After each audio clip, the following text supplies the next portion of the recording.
हम लोग laboratory method पे थे, तो चलिए उसको स्टार्ट करते हैं। जिंक प्लस डाइल्यूट एसिड और एक्वस बेस करेंगे तो हम लोग को H2 मिलेगा, ठीक है। और हम लोग प्रिपरेशन बेस का कर रहे हैं तो पता ही H2 ही चाहिए हम लोग को।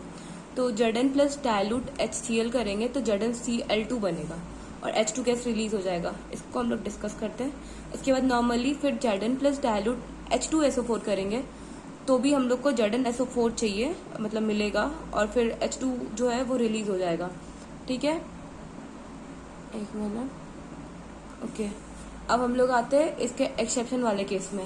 तो एक्सेप्शन के लिए हम बताए थे अभी थोड़े टाइम पहले कि इसमें हम लोग ये करेंगे SnPbZnAl होगा तो वो होता है सॉल्यूबल इन NaOH, ठीक है।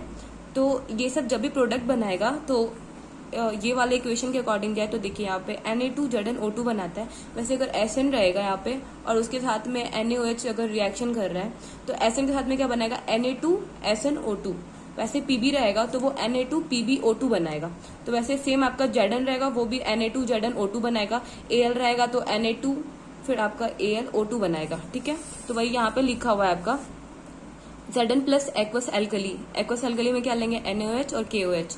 तो वो रिएक्शन करेगा Na2ZnO2 बनाएगा प्लस H2 बनाएगा। वैसे अगर Al पे आएंगे हम लोग तो Al क्या करता है, Al प्लस डायल्यूट NaOH, वो Na2AlO2 बनाएगा प्लस H2 बनाएगा, ठीक है। एट द एंड हम लोग को H2 गैस मिल रहा है, आप देख सकते यहाँ पे देख पा रहे होंगे। अब आते हैं हम लोग कमर्शियल मेथड पे, ठीक है।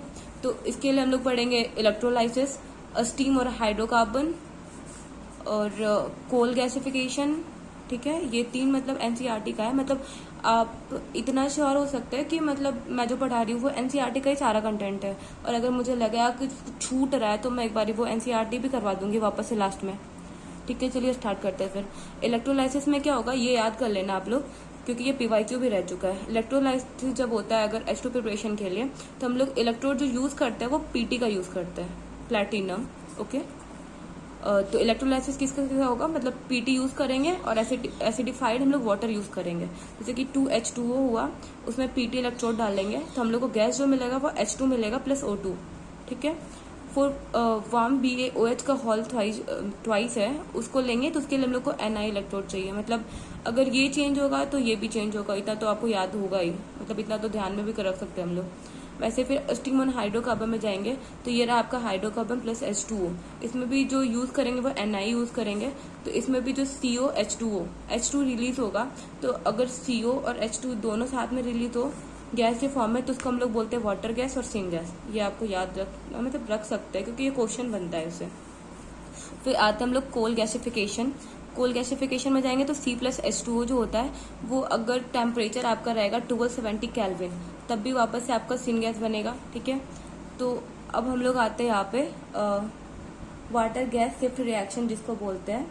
इसमें हम लोग क्या करते हैं, H2 का प्रोडक्शन कर सकते हैं, ठीक है।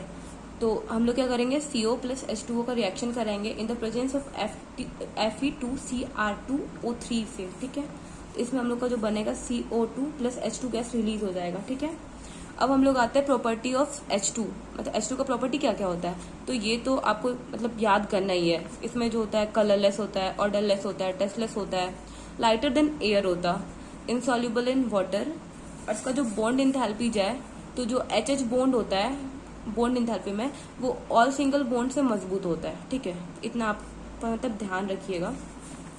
फिर हम लोग आते हैं F जो होता है फ्लोरीन, उसका जो टेंडेंसी होता है H2 के साथ बाइंड करने का वो बहुत ज्यादा होता है, क्योंकि F जो होता है वो H2 से बाइंड करके HF का फॉर्मेशन कर देगा, ओके। अब हम आते हैं chemical properties of H2, okay. तो अगर हम H2 पे है तो H2 का जब हम लोग हेलोजन से मतलब रिएक्शन करवाएंगे तो हम लोग को जो प्रोडक्ट मिलेगा वो HX मिलेगा। अभी मैं थोड़ी देर पहले भी बताई थी कि अगर H2 अगर आपका हाइड्रोजन से हेलोजन से अगर रिएक्शन करेगा तो वो आपका HX का फॉर्मेशन करेगा। जैसे कि हम ऐसे कर सकते हैं, X की जगह में हम लोग F2 ले लेते हैं, ठीक है। H2 प्लस F2, तो हम लोग का जो प्रोडक्ट बनेगा वो HF हो गया, ठीक है। और देखिए यहाँ पे वही सेम पॉइंट लिखा हुआ है, मोर रिएक्टिव होता है। रिएक्शन जो होता है वो डार्क में हो जाता है, बता तो रहे कि रिएक्टिव होता है, तो मतलब इसको लाइट वाइट का जरूरत नहीं पड़ता है, वो डार्क में हो जाता है, ठीक है। अब आई में आते हैं, आई के लिए वो क्या रिड्यूसिंग कैटलिस्ट का जरूरत पड़ता है, ठीक है। अब इसके बाद आते हैं हम लोग H2 का रिएक्शन विथ O2।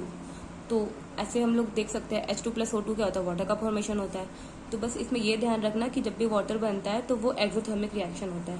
सेम वैसे ही H2+N2, N2 जो होता है ये आपको पता होना चाहिए, ये आपका क्या होता है, हेबर्स प्रोसेस, जिसमें अमोनिया का प्रिपरेशन होता है।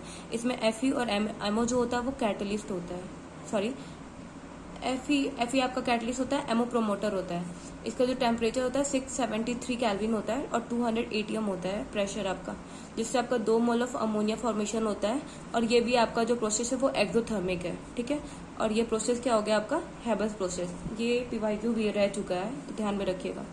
H2+M जो होता है वो MH होता है। अगर G1 हुआ तो आपका MH हो जाएगा, और G2 रहा तो आपका MH2 हो जाएगा, ओके। अब रिड्यूसिंग नेचर, मतलब जो H2 होता है, मैं थोड़ी देर पहले बताई थी कि H2 जो होता है वो रिड्यूसिंग नेचर होता है उसका। तो वो कहाँ रिड्यूसिंग नेचर, मतलब रिड्यूस करता है किसको, उसका जो नेचर है वो कहाँ देख सकते हैं, तो उसका इक्वेशन देखते हैं। H2+PD, यहाँ पे PD जो है वो +2 में है, वो PD को PD0 में कन्वर्ट कर देता है, और खुद जो है वो H2 से 2H+ में कन्वर्ट हो जाता है, ठीक है। तो यहाँ पे देखिए, यहाँ पे यही बता रहा है कि here H2 behaves as reducing agent. फिर H2+MXOY, मतलब XY के जगह में आप कुछ भी ले सकते हैं, वो आपका M फॉर मेटल लेजर, फिर H2O+M हो जाएगा, ठीक है। विथ ऑर्गेनिक कंपाउंड, अब ऑर्गेनिक कंपाउंड के साथ में H2 का क्या रोल होता है ये जानते हैं। अब आता है यहाँ पे हाइड्रोजिनेशन ऑफ वेजिटेबल ऑयल।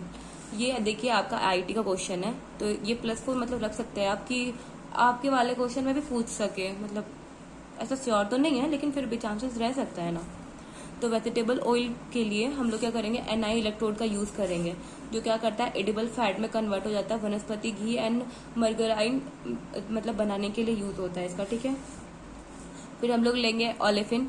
ये तो NCERT में दिया हुआ है कि ओलेफिन्स को ही एल्किन बोलते हैं, ठीक है। तो RCH+CH2 एल्किन हो गया आपका ये डबल बॉन्ड वाला।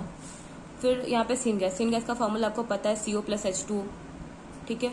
तो ये वाला जो यहाँ से यहाँ तक वो आपका हो गया हाइड्रोफॉर्माइलेशन, ठीक है, क्योंकि यहाँ से फिर ये दोनों का रिएक्शन करेंगे एल्किन प्लस सिनगैस, तो हमको मिलेगा एल्डिहाइड, और एल्डिहाइड को वापस H2 के प्रेजेंस में रिएक्शन करवाएंगे तो हमको प्रोडक्ट मिलेगा अल्कोहल, ठीक है। तो हम लोग इतना ध्यान रखेंगे कि H2 से हम लोग अल्कोहल बना सकते हैं। एल्डिहाइड का फॉर्मेशन होता है जब वो सिनगैस से रिएक्शन करता है। अब आते हैं हम लोग यूजेज ऑफ H2। तो वो जो एटॉमिक हाइड्रोटॉर्च होता है जिसको हम लोग वेल्डिंग में यूज़ करते हैं, आप देखे होंगे वेल्डिंग जो लोहा वगैरह को चिपकाने के लिए यूज़ होता है, तो उसमें हम लोग H2 का यूज़ करते हैं, ठीक है। रॉकेट फ्यूल H2 का यूज़ करते हैं, ओके। फिर वाटर गैस प्रिपरेशन और अमोनिया प्रिपरेशन और फर्टिलाइजर प्रिपरेशन और अल्कोहल फॉर्मेशन में भी यूज़ करते हैं।